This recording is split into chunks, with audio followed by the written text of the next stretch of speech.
WBTH for taking someone's cat. WIBTH for trying to take somebody's cat.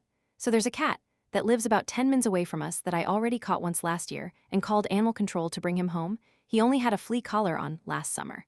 The past few days I've noticed a cat going past the trail cams I have set up to catch the wildlife since we're back in the woods.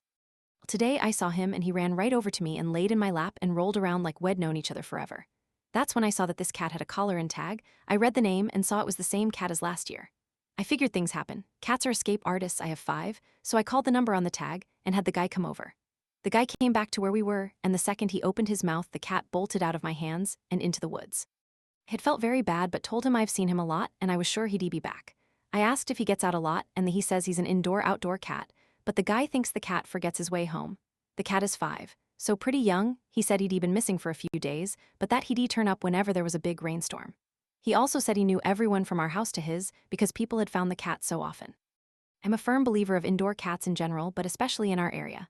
I gently told him if the cat keeps getting lost, then maybe you should keep him inside, especially since on the trail cams I've caught bears, bobcats, coyotes, foxes, raccoons, hawks, owls, ect.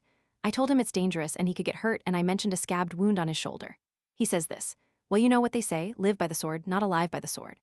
I was kind of stunned and just said okay. He thanked me, told me that the cat is neutered, has his shots, points for the guy on that at least, and has an air tag on his collar. That juiced me off a bit because you say your cat is missing, but you have a tracker for where he is. Once he was gone, I went inside, got water cat food since he'd been missing for a few days. I shook the dish and he came out slowly looking around like he was trying to see if his owner was gone. After that he came over and started to chow down like I said. I have 5 cats already, I have a decent-sized house, so there's no problem with space or anything. Normally I don't get into the indoor-outdoor cat debate because there's no sense, nobody wants to change their minds on either side. I know I'd be devastated if someone took one of my cats, but I feel this is different. He definitely cares for the cat, but he didn't seem to care if the cat lived or became not alive. With the proofreaders and how hot it's getting, I worry, plus awful winters. Animal control won't do anything since it's not considered mistreatment, so that's also not an option. For now, I may just set up an outdoor house and leave out some water and food during the day. He's a little skinny, so he does have a safe place if it starts raining or anything. WIBTH.